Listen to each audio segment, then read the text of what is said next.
Starting. All right, so it looks like we are live. All right, hello everybody. Welcome to the O4U webinar, the Tips for Consulting Recruiting webinar. Thanks all for joining us. And I just wanted to say thank you for the speakers that we have. We have two today, and we'll start off with some introductions, and then we'll go straight into what we have so far. So hopefully everybody has enjoyed their break so far and ready to get prepared for those interviews coming up.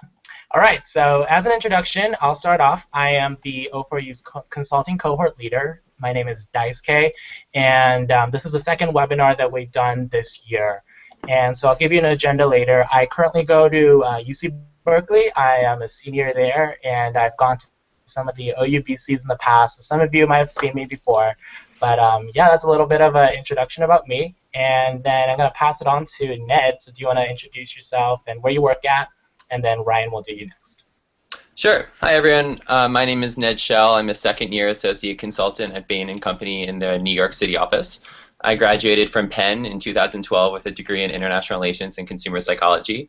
Prior to Bain, I'd spent most of my summers doing international development work, mostly in Latin America, centered around kind of microfinance, education, financial inclusion, and switched gears a bit to come into management consulting.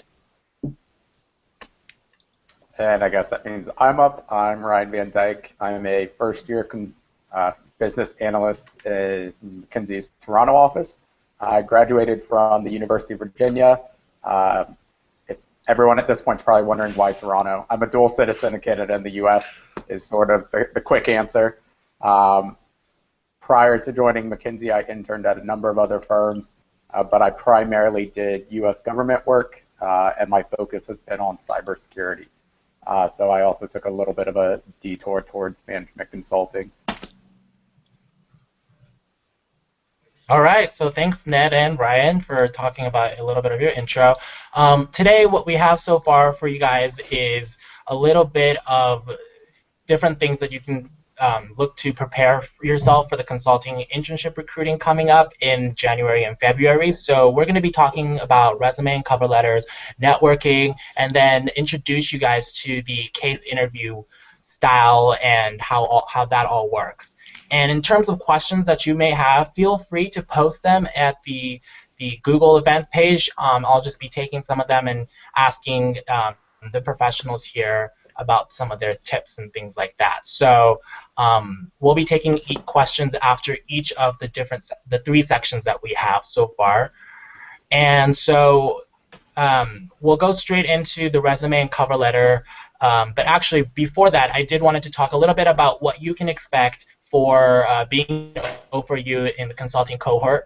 And so we do these types of programmings throughout the year. The number varies, but it's usually related to helping you guys out in terms of the recruiting, and it's outside the conferences that we have, like OUBC, OUTC.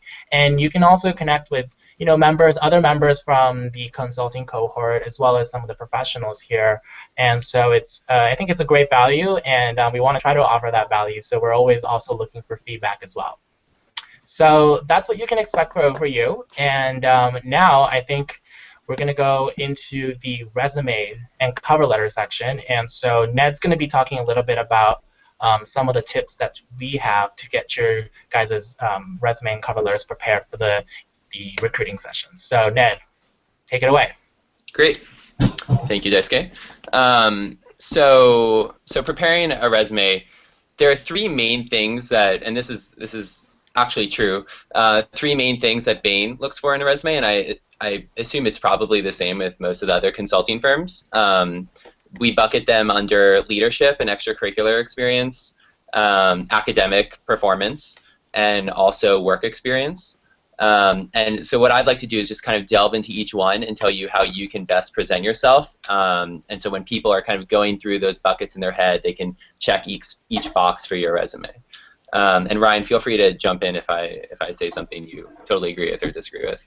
But in terms of leadership and extracurriculars, and some of this might be more obvious than other points, but I've seen a lot of resumes that emphasize quantity over quality, and I can tell you without a single doubt, if you run one club or you're vice president of one club, that is much better than being in 50 clubs. I've seen resumes where they just have like a list of 10 organizations that they're in, and maybe they are, you know, the secretary of a couple of them, or, you know, something a little unsubstantive, but nothing serious in any of them. That does not check the leadership extracurricular box. It definitely leaves it blank. So I would say try to focus your efforts on explaining one club you, even if you weren't president of it, you had a major impact in, maybe 2, maximum 3 clubs, and go into detail about them instead of listing, you know, oh, I was a tutor for this project once a week, and I, you know, was on the club team and showed up to 2 games, et cetera, et cetera. So really focus on a couple things. It also lets the person reviewing your resume not get overwhelmed by the number of things you've listed, but really say, okay, this person had these 3 things. He or she really cared about them, and that's what's important to this person. So quality over quantity is the first point. The second point is if you're coming from a target school, which means the office you're applying for has kind of a pipeline of applicants from that school, the people reviewing your resume will most likely be alumni from the school. And so what you see sometimes is students, you know, talking, giving 8 lines to a club that the alumni know is kind of a unimportant club, that, or at least not unimportant, but not a very rigorous club, and they can identify that immediately. So I would say keep in mind the people who are reviewing your resume. If there's someone familiar with your school and the company, they'll be looking at it and they can vouch for the legitimacy of the things you put on it that, you know, someone outside of your school might not really understand. In terms of academic performance, a few points on this. So one, I've seen people stress out that, oh my gosh, I have a 3.75 and Billy has a 4.0, and that person is going to be much more likely to get an interview. That is not the case. We do not. If a 3.8 is basically the same as a 4.0, you basically checked like you're a really, really, really, really strong student. Just because you got a few more A's than A minuses, that doesn't matter.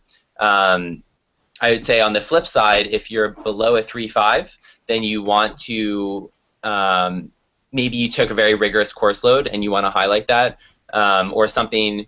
I would say that's an area you might want to compensate a little for. You can always list relevant coursework. So I was an international relations major, nothing relevant to business, I guess. So I listed the relevant course. True. I don't think even business majors are related to what you do in management consulting. But either way, I listed relevant coursework. So I took some courses in the business school in the marketing, legal studies departments, and I took some statistics and basic calculus.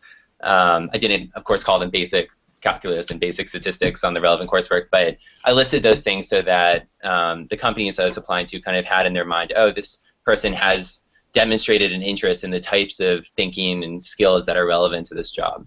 So that's a great way to kind of make up for any gap you might see in your academic performance. Another one that's extremely important and is on everyone's mind when they're reviewing resumes is, can this person do math?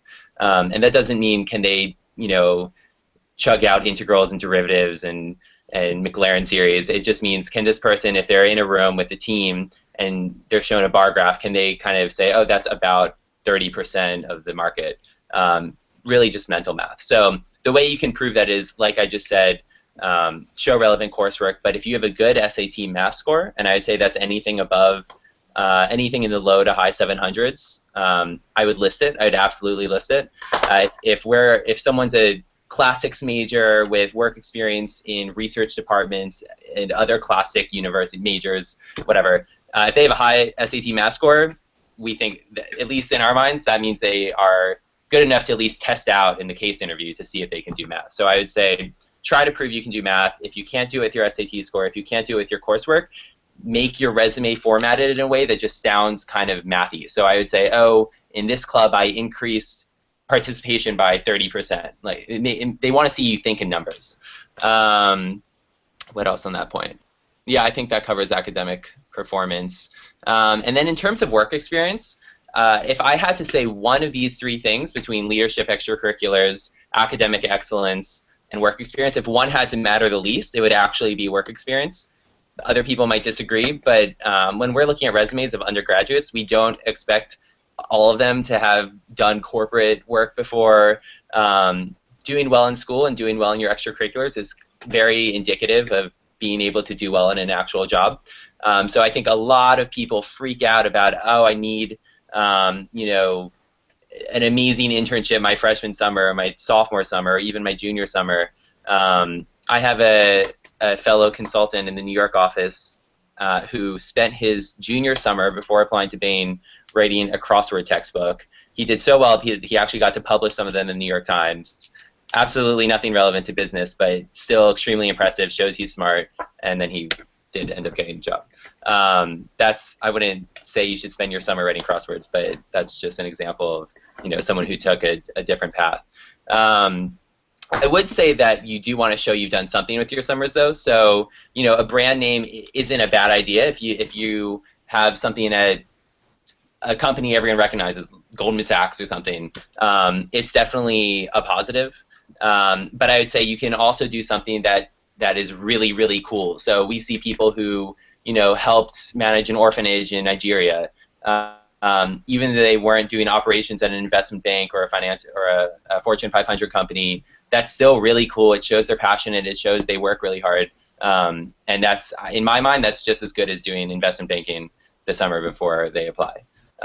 When you think about your resume overall, I would say this is how you get an interview, not how you get a job. Once you're in the interview, they'll look at your resume and they'll think about it a little bit, but 90% of the reason you would get passed on to final rounds and get a job offer is how you perform in the interview, not what your resume is saying. So think about your resume as a foot in the door and not your way in. And then one more point on the work experience, I would just say that what you do, this is probably an overused point, but what you do during your internship or during your position, during the school year, whatever, is much more important than the company you work for. So if you can say you had an amazing impact on your employer's company or organization or nonprofit, that's if you can explain that in your resume, that's just as good as, you know, having a big brand name. So as an example, I spent my freshman summer at a think tank, my sophomore summer in Bolivia and Argentina at nonprofits, and then junior summer at a microfinance bank. So nothing business related, but still kind of showed an interest in a specific area that I was able to articulate its relevance to consulting in the interview. Moving on to just some specific resume tips, kind of tactical tips. So like I've been saying, you want to show a balance between soft and hard skills. It's hard to show you have soft skills in a resume. That's more what you do in the interview. So as much as you can, you want to show that you have hard skills. That's SAT, math score, how you describe your activities, etc. And then when you talk about in your bullet points about each of the extracurriculars you've been in or your work experience, two things. You want to A, show the impact you had, not your duties. So if your duties as president of the newspaper was to run the newspaper, publish it 5 times a week, and remain financially sustainable, that's not interesting to me as someone who's reading it. I want to see, oh, did you increase readership? Did you increase the number of issues in circulation? Did you increase the revenue or sponsorship package sizes? What did you do, and how did that impact the organization? And then quantify it. That's another big thing. It's often hard to quantify your impact, but if you can, even if it's kind of an estimate, try to quantify it. It shows you think in numbers, and it's really easy for the person reviewing your resume to just say, oh, wow, that seems like a very tangible impact. Remember that people reviewing your resume probably are only looking at it for, oh my gosh, I guess that depends, but 20 seconds to a minute, depending on the situation. It's not that long, and so they're looking for the major highlights and then kind of very pithy, to the point facts about what you've done. They don't want to read big words that don't really fit in the bullet points, like don't use leverage if it doesn't mean leverage in that situation. Don't use just don't use leverage. Don't use leverage. That's a very overused term in our industry. Yeah, so you see people throwing around like, oh, distribution channels and supply chain and blah blah blah, and that's fine if that is actually what is relevant to what your position was, but don't put it, otherwise you'll seem kind of lame. And then one other point that Daisuke had mentioned to me earlier, but I think is really relevant, is when you're talking about a certain activity, put I would say open with a general, if it's not obvious what it is, if it's Goldman Sachs, you don't need to tell me what Goldman Sachs is, but if it's a nonprofit, first bullet point should be like, I was this position at this company or this organization whose mission is this, like serving poor children in Nigeria or whatever it is, and then go into the impact. I would say you really don't want to list activities if you can't put more than 1 or 2 bullet points. Like I said before, you really want to focus on quality over quantity. And then in terms of cover letter, so the jury is out about how important cover letters are. Some people read them, some people don't. If you're on the fence, they might often read them. I actually often read them just to see if there are any errors, like they spelled someone's name wrong, or they put the wrong company, or they anything like that just shows the applicant wasn't diligent about their application. They definitely get the boots or whatever. But otherwise, it's more likely to hurt you than help you. But if it does help you, the way you want to structure it is open up with a very brief paragraph saying who you are, where you go to school, what your major is, why you're interested in 1 or 2 sentences in the job at the company you're applying to, and then maybe a kind of something enticing that's like, I'm really interested in management consulting because my experience in international development has taught me the skill set in consulting is extremely transferable to that industry, and I think I have a lot to bring to the table and I could learn a lot too, or something like that. And then you want to go from the most compelling part of your story to the least compelling part. So if your compelling story is, wow, I took all these really hard classes, I did really well, they involved a lot of group projects and teamwork.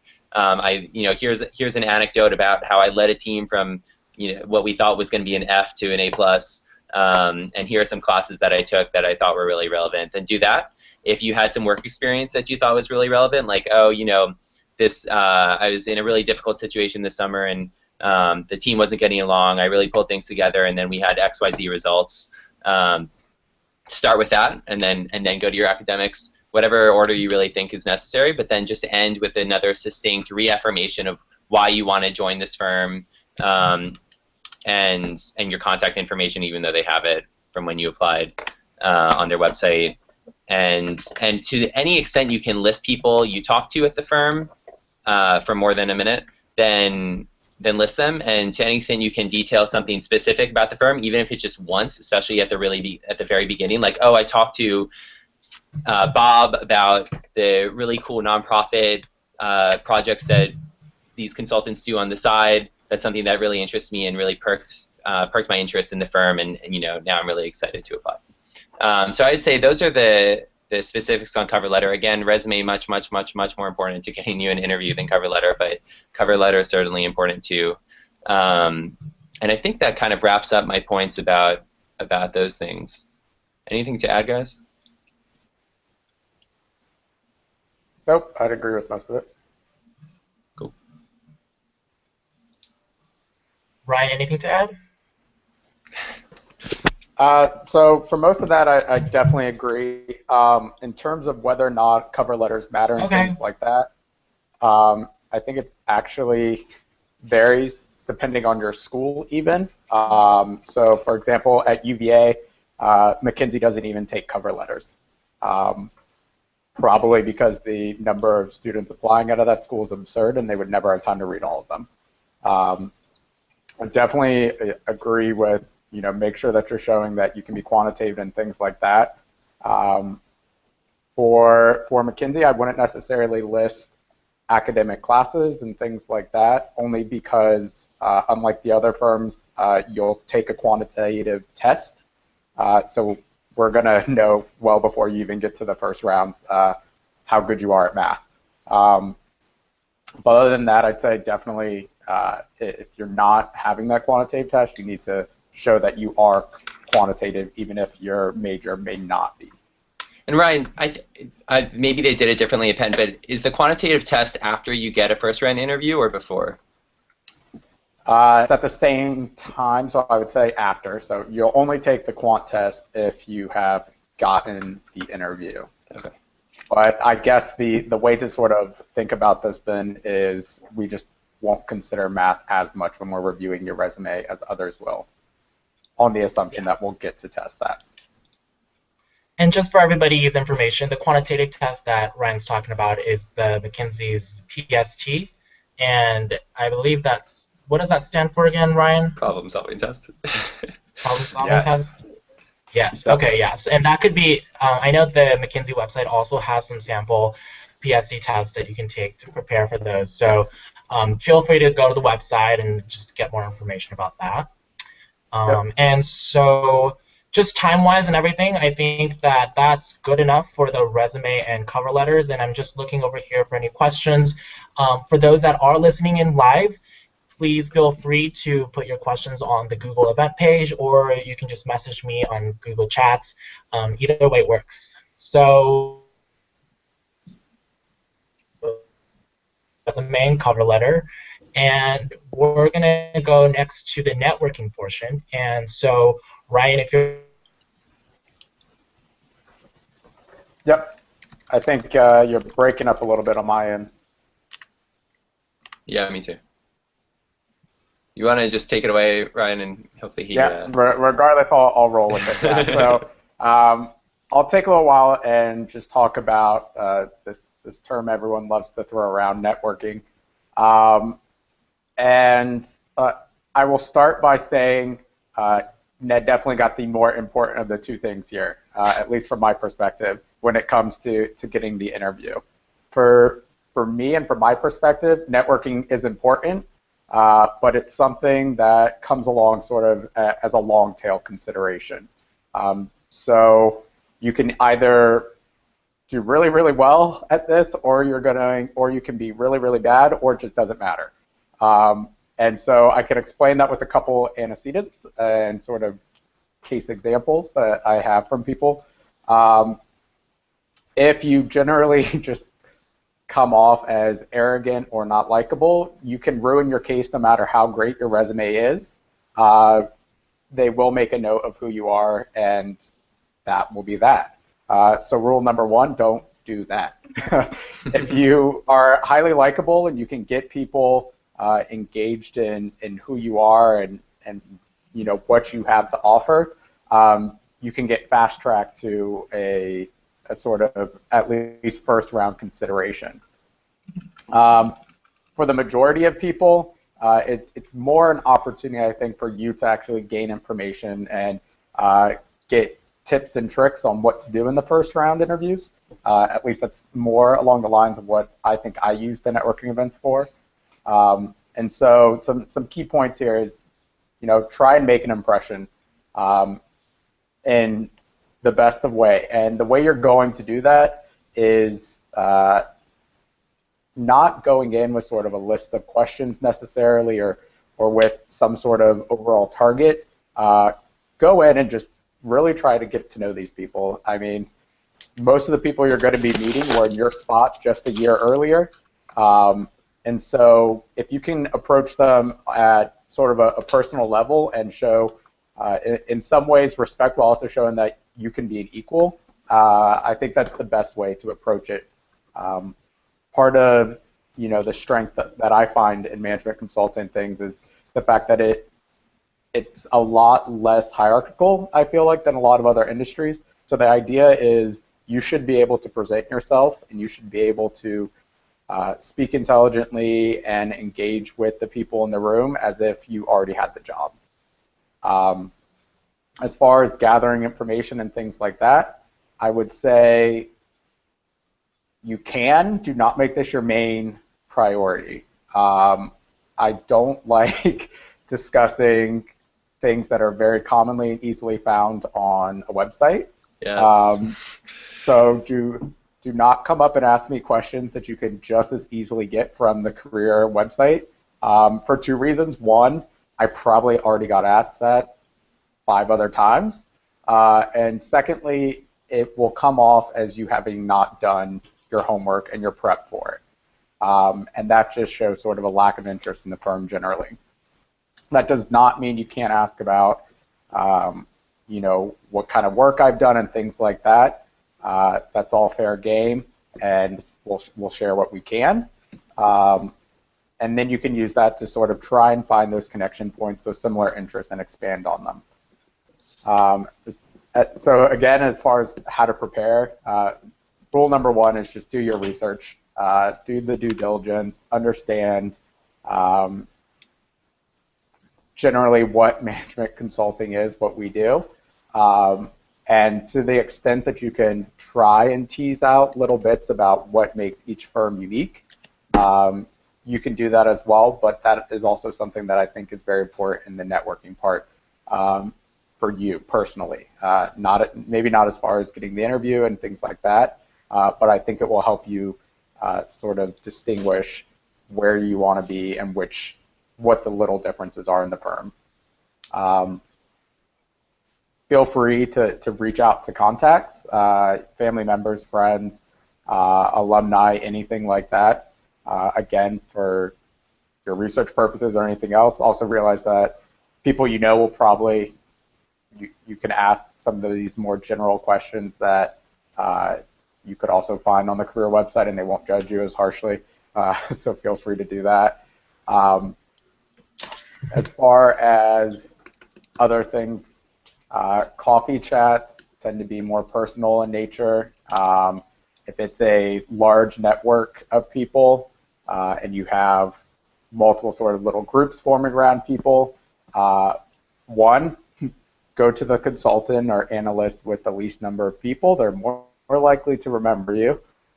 Second, try not to be that guy. And what I mean by that guy is the one who has to feel like they're dominating the conversation and always has to interject, and realize that cutting someone else off or being sort of that guy who always has to one-up everyone else does not come off well. And there will typically be one every time I've done one of these sessions. And again, it shows sort of some of those softer skills that Ned was talking about. You can't get across in your resume, you can get them across in networking. And a lot of it is, you know, at the end of the day, can you put this guy in front of a client? Is he going to work well in a team? Does he sort of exude confidence without being arrogant? And all these things are going to be sort of questions we're asking ourselves. As far as timelines and things like that, we can briefly touch on those. For those of you looking for an internship, go ahead and start now. I'm not sure when your guys' applications will actually be due. It'll vary by school, so just go and check your websites. But you should have already, hopefully, been to a couple of these networking events and met some people. If not, start reaching out now. For full-time, you can, again, continue to sort of build these connections and keep track of them. So, for example, I did my initial interviews with McKinsey for an internship. I did not get the internship. When I came back for my full-time interviews, I still had the contacts from my internship interviews. I still kept all the information. I was able to reach out to them, continue to sort of get that feedback on what I could do better the second time around, and sort of continue to sort of build those relationships. And so by the time it came to see would I get that interview for the first rounds, would I advance, I already had sort of, you know, the cheering party behind me that wanted me to do well and was making sure that, you know, I got the first interview and things like that.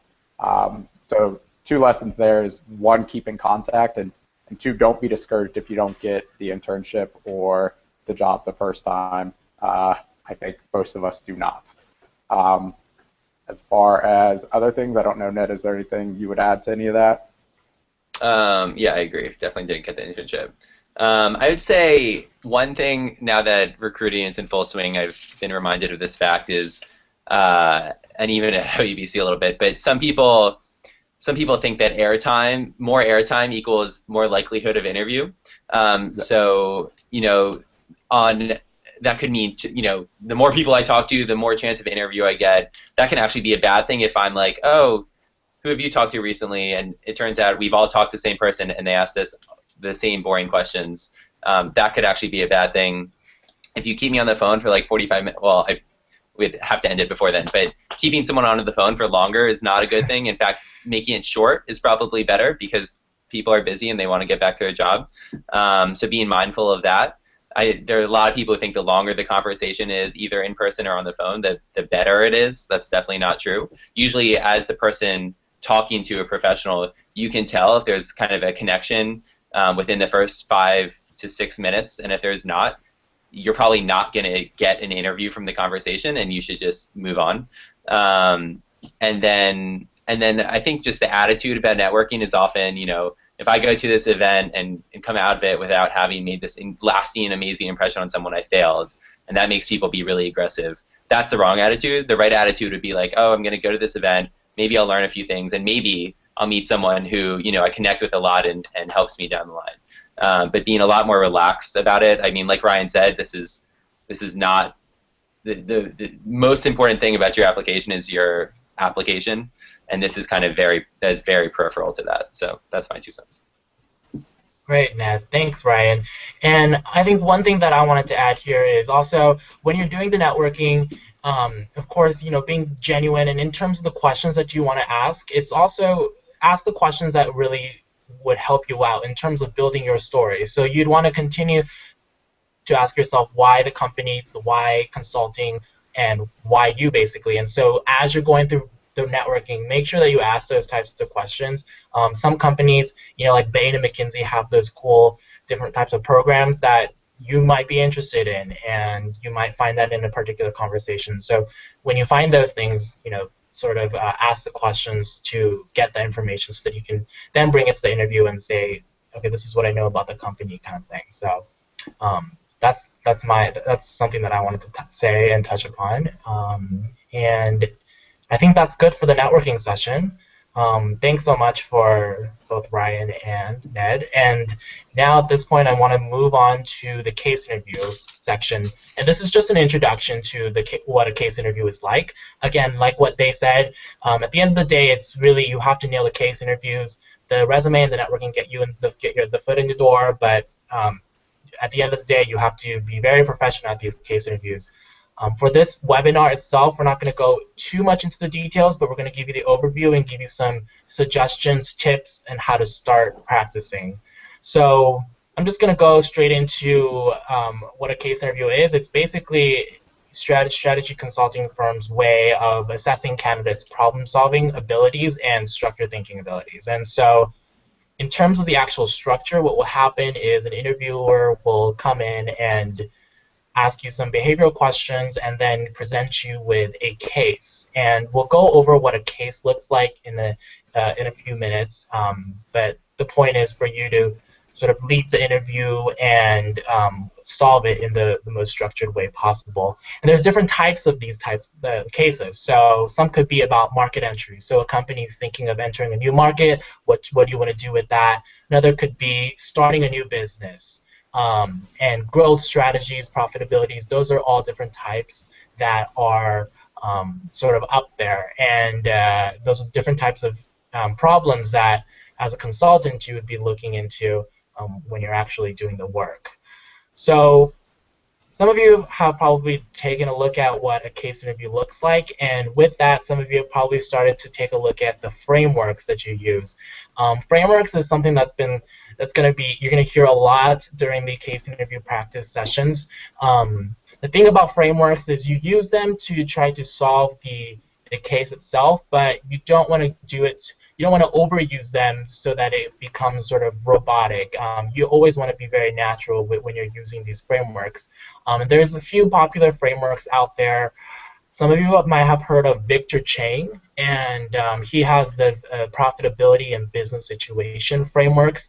What you can do is go to Google and look up those frameworks. They're pretty useful to solving different types of cases, and the profitability works for some types of cases, the business situation works for the others. Again, though, there's a bunch of other frameworks that you can use, and we'll tell you about the different types of sources that you can find for those. So I'm going to give you a quick overview of what the profitability and business situation is, and then we'll go into an example slide talking a little bit more about the case itself. So profitability is basically the profitability is profits equals revenue minus costs. It's founded on that. It's really useful for isolating the mathematical cause of drop in a profit. So sometimes a case will say that XYZ company, the profits have gone down, figure out why. And you would use a profitability framework as sort of an overview to figure out where in the profit equation lies the main problem. Is it the revenue side or is it the cost side? So it's mainly good to use the framework for when there's a sort of a to mathematically deconstruct the problem into component parts and to answer the question where is the real problem. But when you're really asking the question why the profits have gone down, it's better to use something like a business situation framework. And that's really what Victor Chang does, is looks at the company, the customers, the competition, and the products. And so that's the framework itself. You can take a look at it on Google and find out more information about that. But that's just an overall introduction to the different types of frameworks. I think what's going to be useful here is to take a look at an example of what a case is, and we can sort of give you a start of how candidates would solve this. And I'm going to have Ned and Ryan also help me out here in terms of constructing a potential framework that you can use. And so before we do that, though, I do want to say that in terms of the benchmarks that people do to practice, there's a wide range, but Victor Chang, who's sort of an industry guru out there, says that 100 hours of practice is sort of the benchmark there, and the candidates who received offers at top 3 firms, 90% invested around 50 to 100 hours. That being said, just because you do put in 100 hours of practice, that doesn't necessarily mean that you'll get the final offer. It's a lot about quality over quantity, like we've emphasized in the previous section of this video. So just keep that in mind. But with that said, I do want to introduce this example slide here. And Ned and Ryan, are you guys ready to sort of also kind of come up with a framework for this while I'm trying to do this screen share? Sure. Yeah, I think between the two of us, we can. But I'll read the case first. So it is so quick, you forget how to do a case interview. Okay, so I'm gonna just do a screen share, and let's see. Okay, can you guys see the screen? Yes. Okay. Yes. So this is a case that might be given to you in an interview. I'll read it out. So, okay. Fast food company is selling specialty food snacks and desserts. Today, it has over 50 locations across the U.S. and is continuing its expansion. While sales have increased in all stores in the country, some locations have experienced decreasing profits. How would you help the company identify what the problem is? And so once you get this type of case, whenever you get this, one of the first things that you want to do is think about what are the major points in this case. And you can say it out loud. So you can start off by saying, okay, the company is Fast Food Co. and they're selling specialty food, snacks, and desserts. Here's the problem, and this is the objective, what we need to do. And then here's also the time when you want to ask your clarifying questions. So if you have any sort of brief general questions that you want to ask the interviewer in the beginning, you ask them during this time. And then after that, after all of that, you want to take some time to think about what are the different types of things that you want to take a look at. And this is where your frameworks really come in. So for example, when I was thinking about this case, the 3 buckets or the 3 areas that I would have looked at would be the market itself, in terms of what is the market for specialty food, snacks, and desserts, the customers, the competitors, all under the market, and then thinking about the second bucket, which would be the profits or the financials of the company, what's going on with that, and then maybe the third bucket could be something like the company's operations, asking questions about how it expanded and how that contributed to the decline in profits. So that's one way to set it up. I'm sure there's other ways. Ned and Ryan, do you guys want to put some input into what you think might be helpful here? Sure. So when I think about this problem, I would I think your framework was great. I would probably break it into 5 pieces, kind of start high level and get down specifically to the problem. The first thing I would do, though, is, like you said, clarify the objective. And in my mind, you should be thinking this is a profitability case. So I'd say, first let's start the industry. What are the competitors in this fast food market? What are the trends? It's been doing well recently, blah, blah, blah. Then I'd say, okay, how about the company? Is the company owned by a holding company? What is its org like? Is it public? Blah, blah, blah. I wouldn't spend much time on these because they're never the problem. Then I get into the products. So we're selling fast food. Is it a specific chain of or type of fast food, Mexican, McDonald's-esque? What are we selling? Fourth bucket would be customers. So who are we selling it to? Are we kind of going towards the high-end part of the fast food market, the low-end part of the fast food market, geography, demographics, and then I'd get into the real one I'd want to explore, which is portfolio. So, we have all these locations, we've been expanding. What is the profit across the group of 50? What's the profit by store? Since I then kind of like drive this, and I know in Bain interviews this is important. I'm sure it doesn't hurt in other interviews, but be hypothesis driven, which means you kind of guess what the problem is. Even if you're wrong, that's fine, but you at least are showing some kind of proactive thought about it. So I'd say, okay, well, it says sales have been increasing in all the stores, so I assume there's something going on with cost. So I'd like to see, what the cost structure has been in each store, where it's been increasing, and then, I'd love to think about if there's any patterns among the stores, what you're doing well, what you're not doing well. Maybe if we've been expanding, the stores that we've been adding haven't been doing well, or maybe since we've been expanding, the stores that are the oldest haven't been doing well. And I'd ask the interviewer questions about more data on those fronts. Great, Ned. Thanks for that. That's very comprehensive. Ryan, do you want to add anything to what Ned said?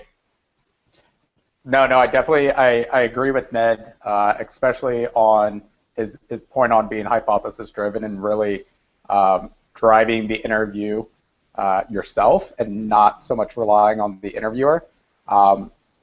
And so to that end, I definitely agree. A good candidate here will say, we'll get to the point that this is a profitability question. So either, revenues are going up or costs are going down. A better interviewer will say, I think that based on what we have here, sales increasing, it's a cost problem. So let's start there. And I think the best interviewers are the ones who even take it one step further than that and say, we see here that sales have increased in all stores, so I think it's a cost issue. And based on what I know about fast food companies, costs maybe have been going up because of X, Y, and Z. Let's explore those. And so the more sort of hypotheses and the further you can drive it forward, I think the better. Great, thanks, Ryan. Question here. So what were some best practices for you guys when you were practicing for case interviews? And we can start off with Ned. Sure.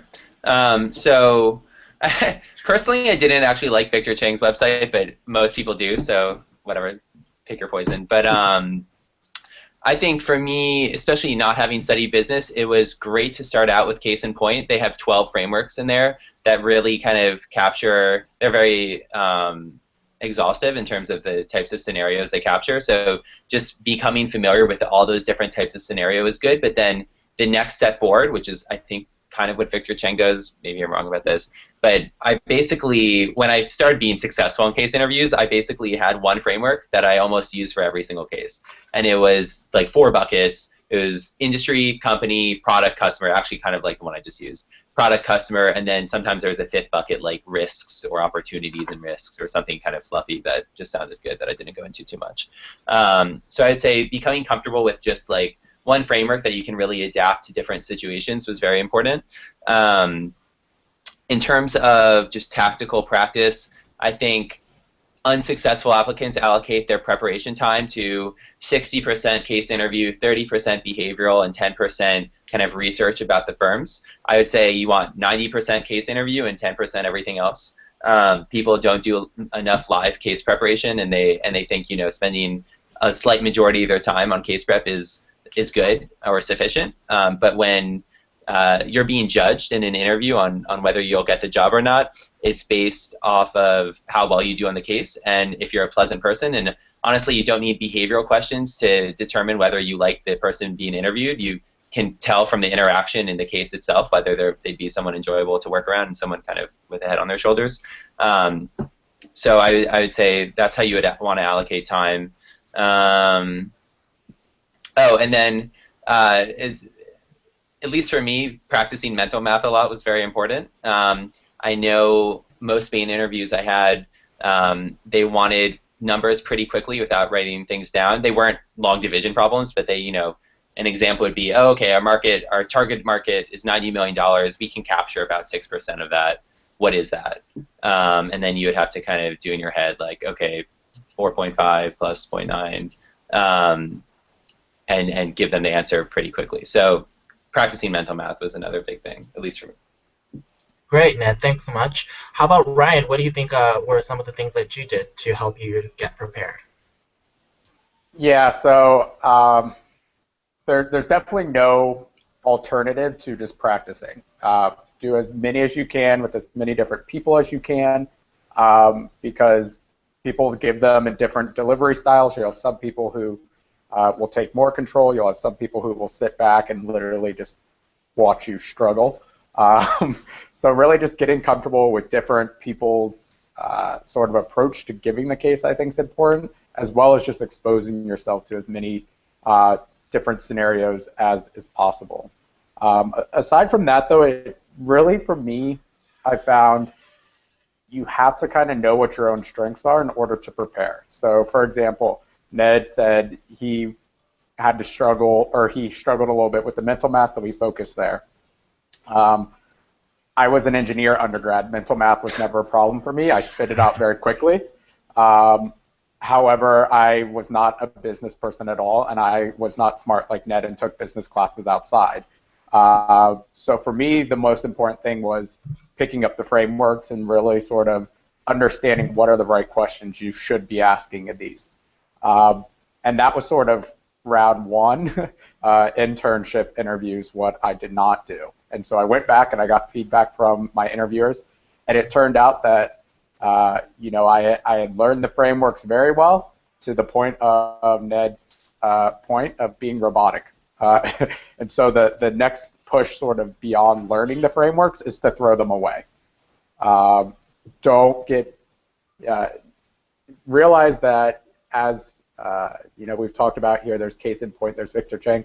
Guess what? Every consultant you interview with is going to know these things, and they're going to know if you are reciting word for word from the book.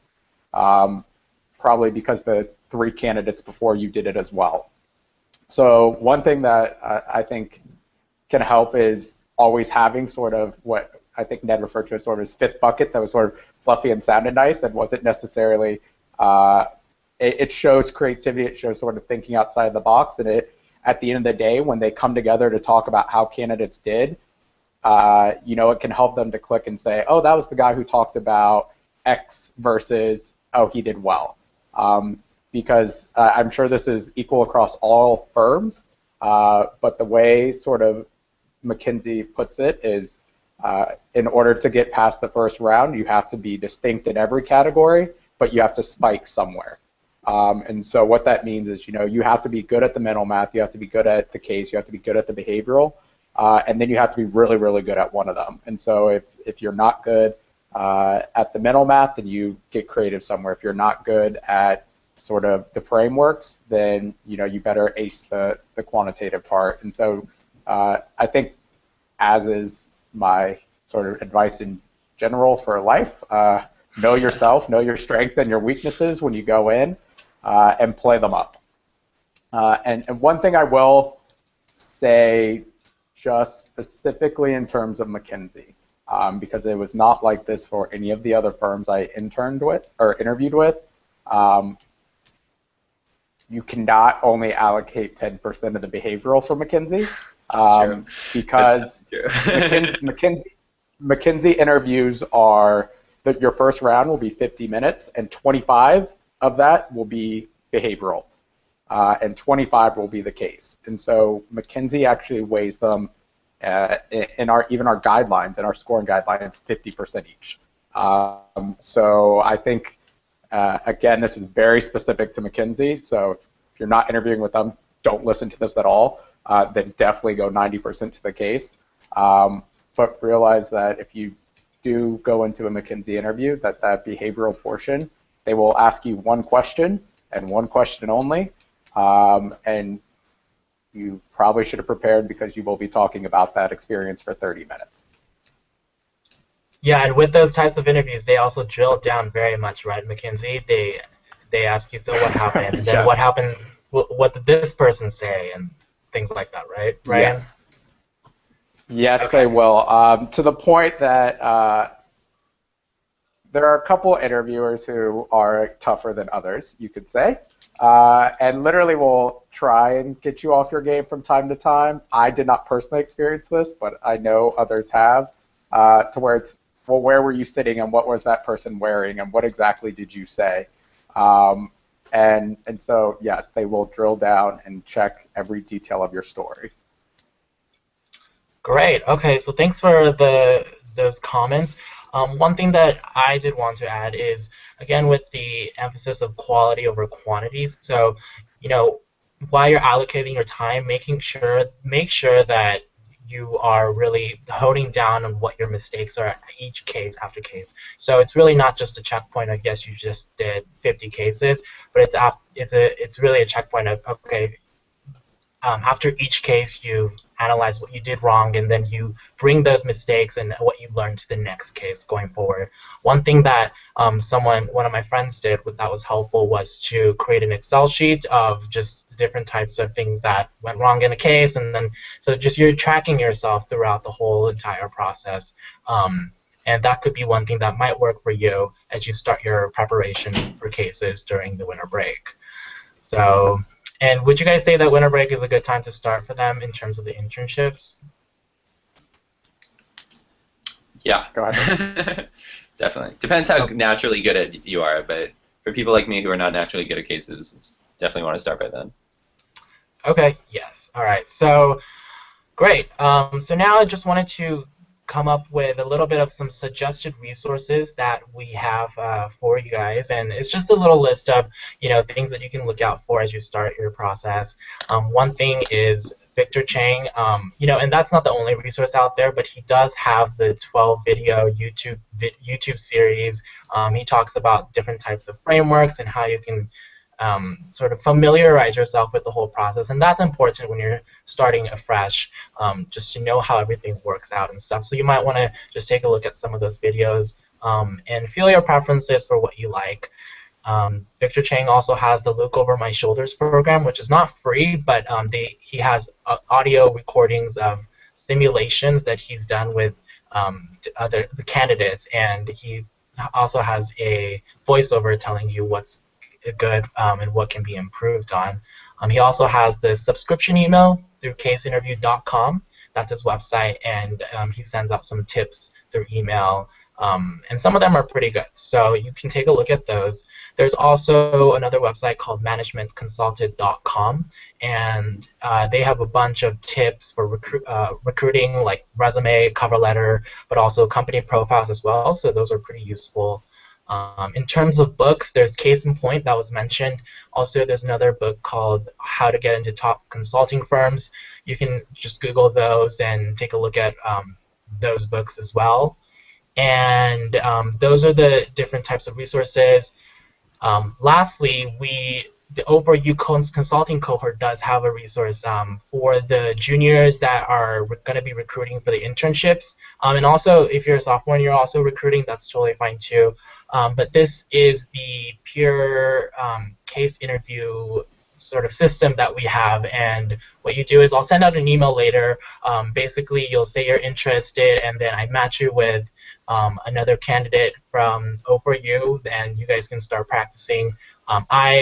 We created this this year, and this is the second time that we're doing it, and we've got some pretty good feedback on it. And you get to connect with other people that are also trying to go through the consulting process. I think the whole recruiting process itself is really a teamwork-oriented kind of style.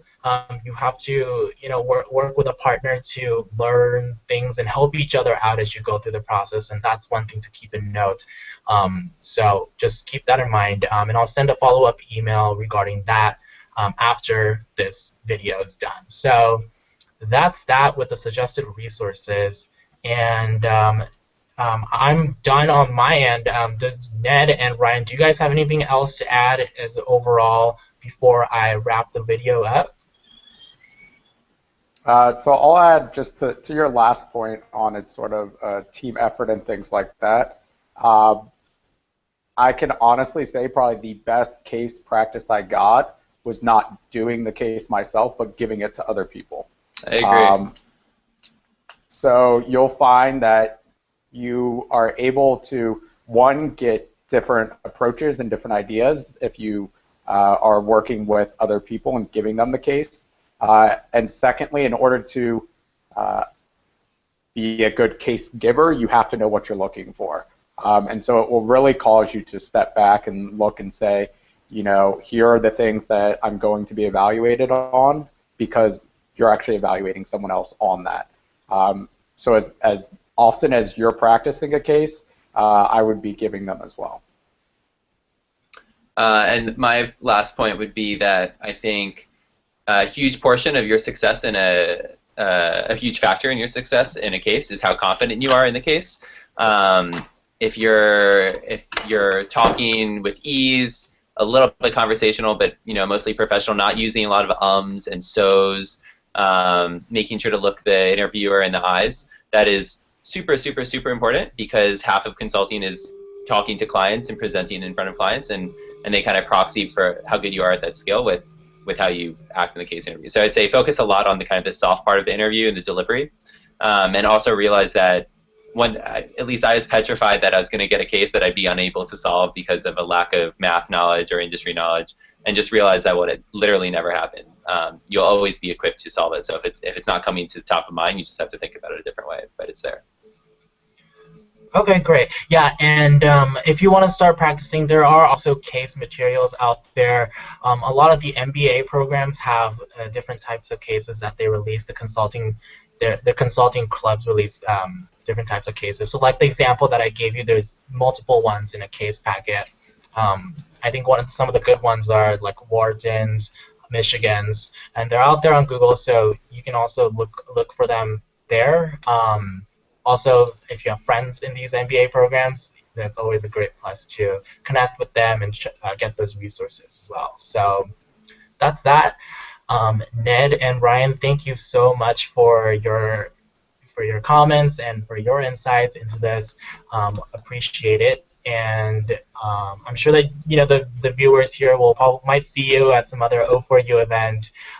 Really, O4U is here to help you guys out in terms of your recruiting process. I'm here as a resource to help and guide you as well. And so if you have any other questions, please feel free to email me. Don't hesitate to do that. We hope that you stay involved and also contribute back. Let us know how the whole process works. It's sort of like a cycle that we're trying to create here. So with that said, thanks all for attending, and happy holidays, and we'll catch you later. Thank you. Sounds good. Thank you.